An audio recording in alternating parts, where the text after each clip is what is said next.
Hi all, welcome to my YouTube channel.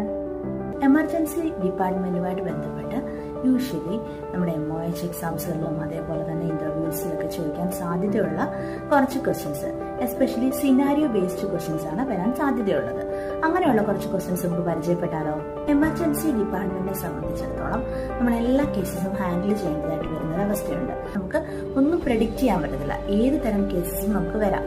Especially MI cases വരാറുണ്ട്. അതേപോലെ തന്നെ patients collapse ആയിട്ട് വരാറുണ്ട്. ചിലപ്പോൾ വന്നതിന് ശേഷം കൊളാപ്സ് ആവാറുണ്ട്. ട്രോമ പേഷ്യൻസ് വരാറുണ്ട്. അതുകൊണ്ട് തന്നെ ഒരുപാട് ക്വസ്റ്റ്യൻസും ഈ ഒരു ഏരിയയിൽ നിന്ന് യൂഷ്വലി ചോദിക്കാൻ സാധ്യതയുള്ളതാണ്. അതായത് നമ്മളൊരു എമർജൻസി സിറ്റുവേഷൻ എങ്ങനെ ഹാൻഡിൽ ചെയ്യുന്നു എന്നുള്ളതാണ്. അതായത് എമർജൻസി ഡിപ്പാർട്ട്മെന്റുമായിട്ട് റിലേറ്റ് ചെയ്ത ക്വസ്റ്റ്യൻസ് ചോദിക്കുമ്പോൾ നമ്മൾ ആ രീതിയിലായിരിക്കണം അതിന്റെ ആൻസറും നമ്മളത് ഫോക്കസ് ചെയ്തിട്ട് വേണം പറയാൻ വേണ്ടിയിട്ട്. എമർജൻസി ഡിപ്പാർട്ട്മെന്റിന് റിലേറ്റ് ചെയ്തിട്ട് ക്വസ്റ്റ്യൻസ് എപ്പോൾ വന്നാലും നമ്മൾ ആലോചിക്കേണ്ട കാര്യം നമ്മൾ ഏത് ഏരിയയിലാണ് ഉള്ളതെന്നാണ്. അതായത് നമുക്ക് എന്തായാലും സിനാരിയോ ബേസ്ഡ് ആയിരിക്കും തരുന്നത്. അപ്പോൾ അവർ ക്ലിയർ ആയിട്ട് അതിൽ മെൻഷൻ ചെയ്തിട്ടുണ്ടായിരിക്കും, if you are in triage area അല്ലെങ്കിൽ if you are in resuscitation area, അങ്ങനെ ക്ലിയർ ആയിട്ട് അവർ പറയുന്നുണ്ടാവും. അപ്പം നമുക്കറിയാം എമർജൻസി ഡിപ്പാർട്ട്മെന്റിൽ ഡിഫറെന്റ് ഏരിയാസ് ഉണ്ട്. അവിടെയൊക്കെ ഡിഫറെന്റ് നഴ്സസ് ആയിരിക്കും ഉണ്ടായിരിക്കുക. അപ്പം അതനുസരിച്ചിട്ടായിരിക്കണം നമ്മുടെ ആൻസറും അതിനെ ഫോക്കസ് ചെയ്തിട്ടായിരിക്കണം നമ്മൾ പറയേണ്ടത്. ഫോർ എക്സാമ്പിൾ, ഇപ്പൊ അവര് നമുക്കൊരു സിനാരിയോ ബേസ്ഡ് ക്വസ്റ്റ്യൻ തരികയാണ്.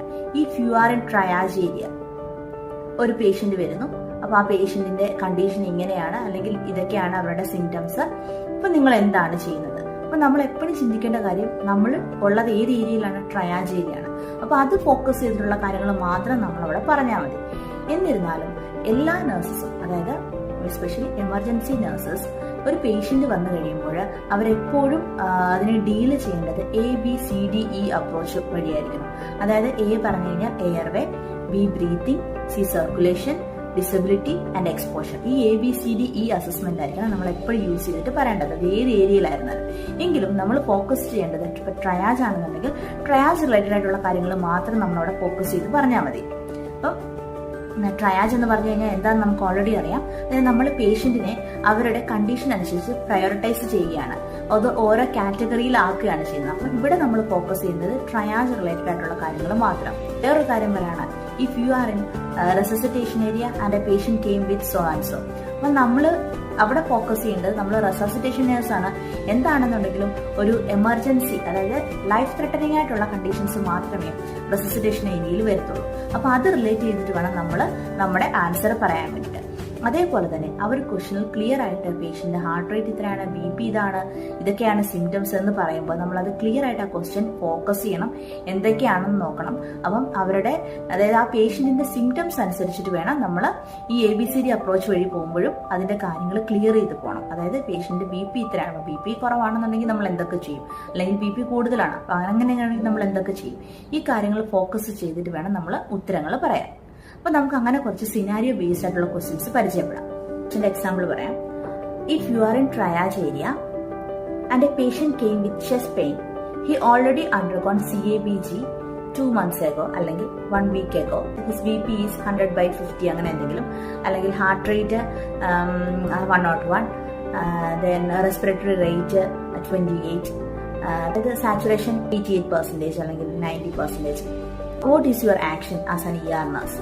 അപ്പൊ നമ്മൾ ഫോക്കസ് ചെയ്യേണ്ടത്, അതായത് ഈ ക്വസ്റ്റ്യനിൽ നമ്മൾ ഫോക്കസ് ചെയ്യേണ്ട ഒരു കാര്യം എന്ന് പറഞ്ഞു കഴിഞ്ഞാൽ, U are in triage area എന്ന് അവർ ഓൾറെഡി പറയുന്നുണ്ട്. അപ്പൊ നമ്മൾ ട്രയാജ് റിലേറ്റഡ് ആയിട്ടുള്ള കാര്യങ്ങൾ മാത്രം ഫോക്കസ് ചെയ്താൽ മതി. നമുക്ക് പേഷ്യന്റിനെ ഇത് ഏത് കാറ്റഗറിയിലാണെന്ന് നോക്കി പ്രയോറിറ്റൈസ് ചെയ്യുക എന്നുള്ളത്. അതായത് രണ്ടാമതായിട്ട് നമ്മൾ ഫോക്കസ് ചെയ്തിട്ടുള്ളത്, ഈ പേഷ്യന്റ് ഓൾറെഡി CABG കഴിഞ്ഞ പേഷ്യന്റ് ആണ്, ഇപ്പോൾ പേഷ്യന്റ് വന്നിരിക്കുന്നത് ചെസ്റ്റ് പെയിൻ ആയിട്ടാണ്. അപ്പൊ നമുക്ക് ഓൾറെഡി അറിയാം, CABG കഴിഞ്ഞ ഒരു പേഷ്യന്റ് ചെസ്റ്റ് പെയിൻ ആയിട്ട് വരണമെന്നുണ്ടെങ്കിൽ അതിന്റെ കാരണങ്ങൾ എന്തൊക്കെയായിരിക്കാം? മേ ബി ഈ പേഷ്യന്റിന് മയോകാർഡിയൽ ഇൻഫാക്ഷൻ ആയിരിക്കാം, അല്ലെന്നുണ്ടെങ്കിൽ ചിലപ്പം ഗ്രാഫ്റ്റിന്റെ എന്തെങ്കിലും ഒക്ലൂഷൻ ആയിരിക്കാം. ഒരു കാര്യം എന്ന് പറഞ്ഞു കഴിഞ്ഞാൽ പേഷ്യന്റിന്റെ വൈറ്റൽ സയൻസ് എന്തൊക്കെയാണെന്ന് അവർ ക്ലിയർലി നമുക്ക് മെൻഷൻ ചെയ്തിട്ടുണ്ട്. BP ഇവിടെ ഈ പേഷ്യന്റിന് കുറവാണ്. അതേപോലെ തന്നെ ഹാർട്ട് റേറ്റ് കുറച്ച് കൂടുതലാണ്. റെസ്പിറേറ്ററി റേറ്റും പേഷ്യന്റിന് കൂടുതലാണ്, 28 ഉണ്ട്. പേഷ്യന്റിനെ നമുക്ക് എമർജന്റ് കാറ്റഗറൈസ്, അതായത് ട്രയാജ് ലെവൽ 1 ആയിട്ട് കാറ്റഗറൈസ് ചെയ്യാണ്. ക്വസ്റ്റ്യൻ കിട്ടിക്കഴിഞ്ഞാൽ ഉടനെ നമ്മൾ പറയേണ്ടത്, so I will categorise this patient as triage level 1, that is emergent level. I will go with ABCDE assessment. അതിനുശേഷം നമ്മൾ അതിന്റെ ഇലാബറേറ്റ് ചെയ്തത് പറയുകയും ചെയ്യണം. എ മീൻസ് എയർവേ ആണ്, breathing, circulation and disability and exposure. Myocardial infarction എന്താണെന്ന് നമുക്ക് ബ്രീഫായിട്ട് ഒരു ഐഡിയ ഉണ്ടായിരിക്കണം. എങ്കിൽ മാത്രമേ നമുക്ക് ഇത്തരത്തിലൊക്കെ ഉള്ള ഒരു ക്വസ്റ്റ്യൻ വരുമ്പോൾ നമുക്ക് ക്ലിയർ ആയിട്ട് അതിനെപ്പറ്റി പറയാൻ പറ്റത്തുള്ളൂ. നമുക്കറിയാം മയോകാർഡിയൽ ഇൻഫാക്ഷൻ അഥവാ MI എന്ന് പറയുന്നത് ഒരു സെൽ ഡെത്ത് അഥവാ നെക്രോസിസ് ഉണ്ടാകുകയാണ്. എന്തുകൊണ്ടാണ് ഇത് സംഭവിക്കുന്നത്? നമ്മുടെ കൊറോണറി ആർട്ടറിയിൽ എന്തെങ്കിലും ബ്ലോക്കേജോ അല്ലെങ്കിൽ എന്തെങ്കിലും അതിറോമ ഫോർമേഷനോ ഉണ്ടാകുമ്പോഴത്തേക്കിന് നമ്മുടെ അങ്ങോട്ടുള്ള ബ്ലഡ് ഫ്ലോ, അതായത് മയോകാർഡിയത്തിലോട്ടുള്ള ബ്ലഡ് ഫ്ലോയ്ക്ക് ഇന്ററപ്ഷൻ ഉണ്ടാകുകയും അതുവഴിയായിട്ട് മയോകാർഡിയൽ സെൽ ഡെത്ത് സംഭവിക്കുന്നു. ഇതിന് പറയുന്ന പേരാണ് മയോകാർഡിയൽ ഇൻഫാക്ഷൻ അഥവാ MI എന്ന് പറയുന്നത്. അഞ്ചൈന കൊണ്ടും ചെസ്റ്റ് പെയിൻ ഉണ്ടാവാറുണ്ട്, അതേപോലെ തന്നെ മയോകാർഡിയൽ ഇൻഫാക്ഷൻ കൊണ്ടും ചെസ്റ്റ് പെയിൻ ഉണ്ടാവാറുണ്ട്. ഒരു ക്വസ്റ്റ്യൻ വരുമ്പോൾ നമ്മൾ ഈ കാര്യം പറയണം, whether it is an angina or A chest pain. അത് കൺഫേം ചെയ്യാൻ വേണ്ടിയിട്ട് രണ്ടിലും രണ്ട് തരത്തിലുള്ള സൈൻസ് ആൻഡ് സിംറ്റംസ് ആണ് ഉണ്ടാവുന്നത്. For example, in case of ആൻജൈനയുടെ കാര്യം വരികയാണെന്നുണ്ടെങ്കിൽ ചെസ്റ്റ് പെയിൻ ഉണ്ടാവാറുണ്ട്, പക്ഷെ അതൊരിക്കലും റേഡിയേറ്റ് ചെയ്യുന്നില്ല. എന്നാൽ ഇൻ കേസ് ഓഫ് MIയിൽ ചെസ്റ്റ് പെയിൻ ഭയങ്കര ക്രഷിംഗ് ചെസ്റ്റ് പെയിൻ ആണ് ഉണ്ടാവുന്നത്, പക്ഷെ ആ പെയിൻ എന്ന് പറയുന്നത് റേഡിയേറ്റ് ചെയ്യും. ലെഫ്റ്റ് സൈഡ് ഷോൾഡറിലോട്ട്, ലെഫ്റ്റ് ഹാൻഡിലോട്ട്, അതേപോലെ തന്നെ ബാക്ക്, ജോ, നെക്ക്, ഷോൾഡർ ഈ ഏരിയയിലോട്ടൊക്കെ എപ്പോഴും ഈ പെയിൻ റേഡിയേറ്റ് ചെയ്യും. അങ്ങനെയുള്ള പെയിൻ ആണെന്നുണ്ടെങ്കിൽ നമ്മൾ ഉറപ്പിക്കണം ഈ പേഷ്യന്റിന് മയോകാർഡിയൽ ഇൻഫാക്ഷൻ ആണോ എന്നുള്ളത്. എന്നാൽ ആൻജൈനയുടെ പെയിൻ എന്ന് പറഞ്ഞു കഴിഞ്ഞാൽ അത് റേഡിയേറ്റ് ചെയ്യില്ല. അതേപോലെ തന്നെ നമ്മൾ NTG കൊടുത്തു കഴിയുമ്പോൾ, അതായത് നൈട്രോഗ്ലിസറിൻ കൊടുത്തു കഴിയുമ്പോൾ പേഷ്യന്റിന് MI ഉള്ള പേഷ്യന്റിനാണെന്നുണ്ടെങ്കിൽ അത് പെട്ടെന്ന് റിലീവ് ആവത്തില്ല. എന്നാൽ ഒരു 15 to 20 മിനിറ്റ്സിനുള്ളിൽ ആൻജൈന ആണെന്നുണ്ടെങ്കിൽ അത് കുറയാൻ സാധ്യതയുണ്ട്. എന്നാൽ 30 മിനിറ്റ് കൂടുതലും നിൽക്കുകയാണെങ്കിൽ അത് ഉറപ്പായിട്ടും MI ആയിരിക്കും. MI ഉള്ള പേഷ്യൻസിന് ഒപ്പിയോയിഡ് അനാൽജസിക്സ് ആയിട്ടുള്ള മോർഫിൻ കൊടുത്താൽ മാത്രമേ ഈ പെയിന് റിലീവ് ആവാൻ ചാൻസ് ഉള്ളൂ. NTG കൊണ്ട് അത് റിലീവ് ആവാൻ മോസ്റ്റ്ലി ചാൻസസ് കുറവാണ്. അപ്പൊ ഇതൊക്കെയാണ് ആൻജൈനയും അതേപോലെ തന്നെ MIയും തമ്മിലുള്ള മെയിൻ ഡിഫറൻസ് എന്ന് പറയുന്നത്. MIയെ പറ്റി നമ്മൾ അറിഞ്ഞിരിക്കേണ്ട കുറച്ച് കാര്യങ്ങളും കൂടെയുണ്ട്, എസ്പെഷ്യലി ഇതിന്റെ ക്ലാസിഫിക്കേഷൻ. ഇത് എങ്ങനെയാണ്, രണ്ട് രീതിയിലാണ് ഇത് ആക്ച്വലി ക്ലാസിഫൈ ചെയ്തിരുന്നത്. ഒന്നാമതായിട്ട് അതിന്റെ ECG പാറ്റേൺ അനുസരിച്ച്.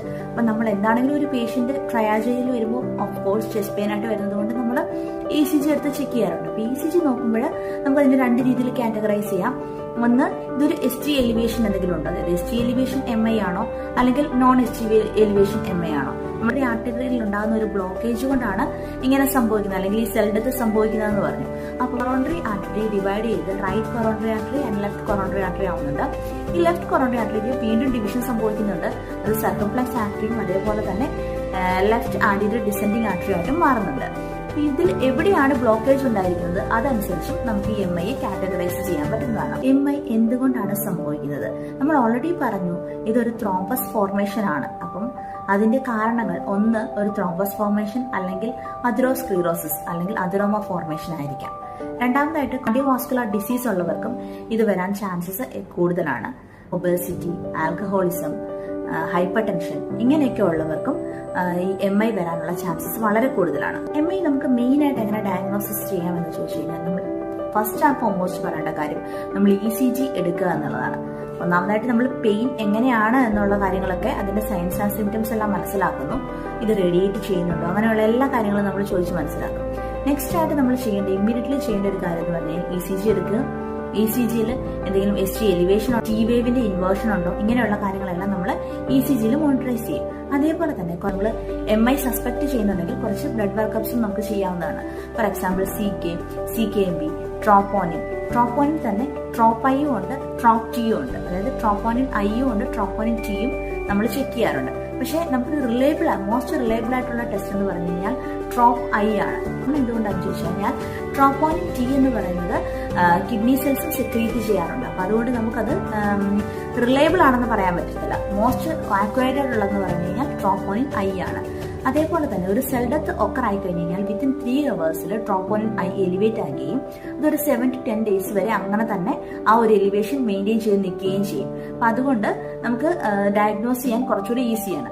അതേപോലെ തന്നെ CKMB വിത്തിൻ 18 hours, അതായത് സെൽ ഡെത്ത് ഒക്കെ ചെയ്ത് വിത്തിൻ 18 hours അത് എലിവേറ്റ് ആകുകയും 48 to 72 hours വരെ അതെങ്ങനെ എലിവേറ്റ് ആയി നിൽക്കാനും ചാൻസസ് ഉണ്ട്. അതേപോലെ തന്നെ മറ്റൊരു ഫാക്ടറാണ് മയോഗ്ലോബിൻ എന്ന് പറയുന്നത്. മയോഗ്ലോബിൻ പക്ഷെ അങ്ങനെ നമ്മൾ കൂടുതൽ അങ്ങനെ ചെക്ക് ചെയ്യാറില്ല. റീസൺ എന്താണെന്ന് വെച്ച് കഴിഞ്ഞാൽ ഇതൊരു വിത്തിൻ 2 hours എലിവേറ്റ് ആകുകയും 7 hours ഇത് എലിവേറ്റ് ആയിട്ട് നിൽക്കത്തുള്ളൂ. അപ്പൊ അതുകൊണ്ട് നമുക്കത് ഒത്തിരി ആക്യുറേറ്റ് ആയിട്ട് നമുക്കത് കണ്ടുപിടിക്കാൻ പറ്റത്തില്ല. ചിലപ്പം പേഷ്യന്റ് 7 hours കഴിഞ്ഞിട്ടാണ് വരുന്നതെന്നുണ്ടെങ്കിൽ മയോഗ്ലോബിൻ ചെയ്താൽ അത് നമുക്കൊരു ആക്യുറേറ്റ് റിസൾട്ട് തരത്തില്ല. അപ്പൊ അതുകൊണ്ട് എന്നിരുന്നാലും ഫസ്റ്റ് എലിവേറ്റിംഗ് ഫാക്ടർ എന്ന് പറയുന്നത് മയോഗ്ലോബിൻ ആണ്. MI ഉള്ള പേഷ്യൻസിന് WBC മോർ ദാൻ 20,000 എലിവേറ്റ് ആവാനുള്ള ചാൻസസും കൂടുതലാണ്. സ്ട്രെസ് ടെസ്റ്റ് ചെയ്ത് നോക്കാറുണ്ട്. പിന്നെ PTCA ചെയ്യാറുണ്ട്. PTCA എന്ന് പറയുന്നത് അതൊരു ഡയഗ്നോസ്റ്റിക് ആയിട്ടുള്ള ടെസ്റ്റുമാണ്, അതേപോലെ തന്നെ ക്യൂറേറ്റീവും ആണ്. അതായത് നമ്മുടെ ഫിമോറൽ അല്ലെങ്കിൽ റേഡിയൽ ആർട്ടറി വഴിയായിട്ട് ഇത് കത്തീറ്റർ കടത്തി വിട്ടിട്ട് നമ്മുടെ കൊറോണറി ആർട്ടറിയുടെ ബ്രാഞ്ചസ് ഇല്ലേ അതിന്റെ പേറ്റൻസ് ചെക്ക് ചെയ്യുന്നതാണ് നമ്മൾ PTCA മെയിൻ ആയിട്ട് ചെയ്യുന്നത്. ആ സമയത്ത് എന്തെങ്കിലും മധുരമോ അല്ലെങ്കിൽ ത്രോംബോസ് ഫോർമേഷൻ ഒക്കെ കണ്ടുപിടിച്ചു കഴിഞ്ഞു കഴിഞ്ഞാൽ PTCയോടൊപ്പം തന്നെ വിത്ത് സ്റ്റെന്റ് ഇടാറുണ്ട്. PTCA വിത്ത് സ്റ്റെന്റ്, PTCA വിത്ത് അതിരക്ടമി ചെയ്യാറുണ്ട്. അതായത് അത് ക്രഷ് ചെയ്ത് പൊടിച്ചു കളയാറുണ്ട്. അതേപോലെ തന്നെ PTCA വിത്ത് ബലൂൺ ഇൻഫ്ലേഷൻ ചെയ്യാറുണ്ട്. അപ്പൊ അതുകൊണ്ട് അതൊരു ഡയഗ്നോസ്റ്റിക്കും ആണ്, അതേപോലെ തന്നെ ക്യൂറേറ്റീവ് ആയിട്ടുള്ള ഒരു ട്രീറ്റ്മെന്റും ആണ്. ഇതൊരു സിനാരിയോ ബേസ്ഡ് ക്വസ്റ്റ്യൻ ആണ്. നമ്മൾ ട്രയേജ് ഏരിയയിലാണെന്ന് സങ്കല്പിക്കാം.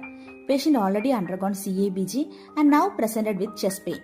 Patient BP 120/80, respiratory rate 28, heart rate 70. ഇങ്ങനെയുള്ള ഒരു കേസിൽ നമ്മൾ എന്താണ് ചെയ്യുന്നതെന്നുള്ളത് നോക്കാം. ഫസ്റ്റ് ഓഫ് ഓൾ നമ്മൾ ഈ പേഷ്യന്റിനെ കാറ്റഗറൈസ് ചെയ്യുക അഥവാ പ്രയോറിറ്റൈസ് ചെയ്യുക. ട്രയാജ് ലെവൽ 1 അല്ലെങ്കിൽ എമർജന്റ് കാറ്റഗറിയിലാണ് ഈ പേഷ്യന്റ് വരുന്നത്. അതേപോലെ തന്നെ പേഷ്യന്റ് ഓൾറെഡി CABG കഴിഞ്ഞ പേഷ്യന്റ് ആയതുകൊണ്ട് മേ ബി ഗ്രാഫ്റ്റ് ഒക്ലൂഷൻ കൊണ്ടും വരാം, അല്ലെങ്കിൽ മയോകാർഡിൽ ഇൻഫാക്ഷൻ ആയിരിക്കാം, അതുമല്ലെങ്കിൽ അൺസ്റ്റേബിൾ ആൻജൈന ആയിരിക്കാം ഇതിന്റെ റീസൺ. ABCDE അപ്രോച്ചിൽ ഫസ്റ്റ് ഓഫ് ഓൾ വരുന്നത് എയർവേ ആണ്.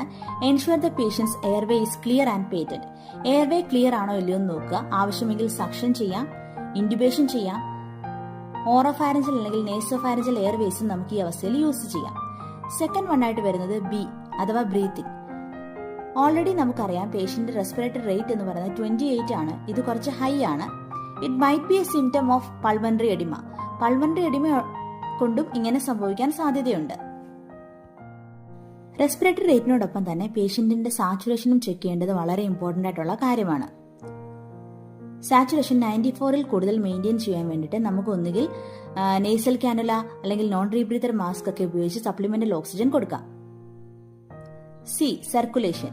BP നമ്മൾ ഓൾറെഡി അറിയാം 120/80 ആണ്, ഹാർട്ട് റേറ്റ് 70 ആണ്. ഇത് രണ്ടും നോർമൽ റേഞ്ചിലാണ്, എങ്കിലും ഇതൊരു മിസ്ലീഡിംഗ് ആയിട്ടുള്ള ഒരു ഇൻഫർമേഷൻ ആവാം. നഴ്സ് ഇമ്മീഡിയറ്റ്ലി, അതായത് നമ്മൾ ചെയ്യേണ്ട കാര്യം എന്ന് പറഞ്ഞു കഴിഞ്ഞാൽ IV ആക്സസ് സെക്യൂർ ചെയ്യുന്നുള്ളത്. 2 large bore IV cannulas secure ചെയ്യുക. എന്തിനു വേണ്ടിയിട്ടാണെന്ന് വെച്ചാൽ ഫ്ലൂയിഡ് റെസസിറ്റേഷന് വേണ്ടിയിട്ടും മെഡിക്കേഷൻ അഡ്മിനിസ്ട്രേഷന് വേണ്ടിയിട്ടും. ഡിയിൽ വരുമ്പോൾ നമ്മൾ ഡിസബിലിറ്റി ആണ്. Assess the patients level of consciousness and neurological status, GCS, pupil response ഒക്കെ നമ്മൾ ചെക്ക് ചെയ്യണം. എക്സ്പോഷർ പാർട്ടിൽ വരുമ്പോൾ expose the patients just to properly assess for the signs and symptoms of 12 lead ECG. ECG എടുക്കേണ്ടത് വളരെ important ആയിട്ടുള്ള കാര്യമാണ്. ECG വഴിയായിട്ടാണ് നമ്മൾ ഈ പേഷ്യന്റിന് ST എലിവേഷൻ MI ആണോ അല്ലെങ്കിൽ നോൺ ST എലിവേഷൻ MI ആണോ എന്നുള്ള കാര്യം നമുക്ക് ചെക്ക് ചെയ്യാൻ പറ്റത്തുള്ളൂ.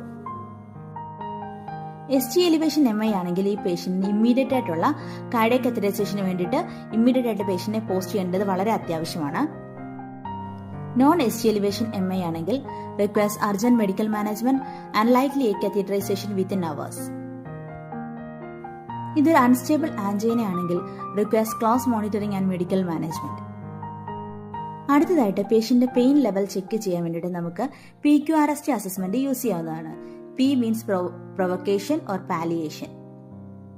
Q means quality. ഇത് എങ്ങനെയുള്ള പെയിൻ ആണ്, ക്രഷിംഗ് പെയിൻ ആണോ അതോ സ്റ്റാബിംഗ് പെയിൻ ആണോ നോക്കുക. R for radiation. ഇത് റേഡിയേറ്റ് ചെയ്യുന്നുണ്ടോ എന്ന് നോക്കുക. അതിന്റെ സിവിയറിറ്റി നോക്കുക. ടൈമിംഗ്, ഇത് എപ്പോഴാണ് സ്റ്റാർട്ട് ചെയ്തത്, ഇന്റർമീഡിയന്റ് ആണോ കോൺസ്റ്റന്റ് ആണോ, ഇങ്ങനെയുള്ള എല്ലാ കാര്യങ്ങളും ചെക്ക് ചെയ്യണം. അതേപോലെ തന്നെ ask about shortness of breath, nausea, vomiting and diaphoresis. അതേപോലെ തന്നെ പേഷ്യന്റ് പാൽപിറ്റേഷൻ ഉണ്ടോ എന്ന് നോക്കണം, ലൈറ്റ് ഹെഡ്നെസ് ഉണ്ടോ എന്ന് നോക്കണം. Review of surgical history.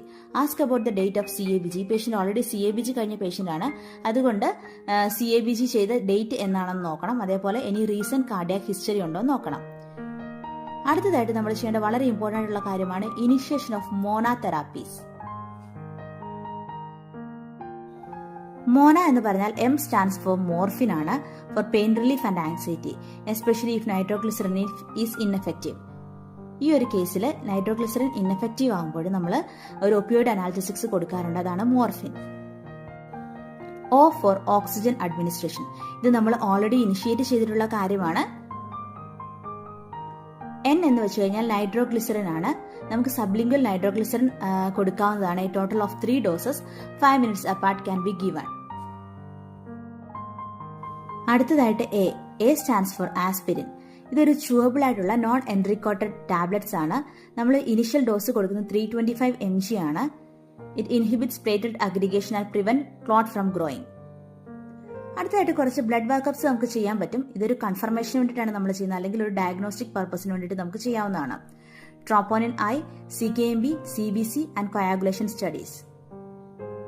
The nurse would prepare the patient for potential interventions such as transfer of the cardiac catheterization lab, ICU, or for potential fibrinolytic therapy if a cath lab is not available.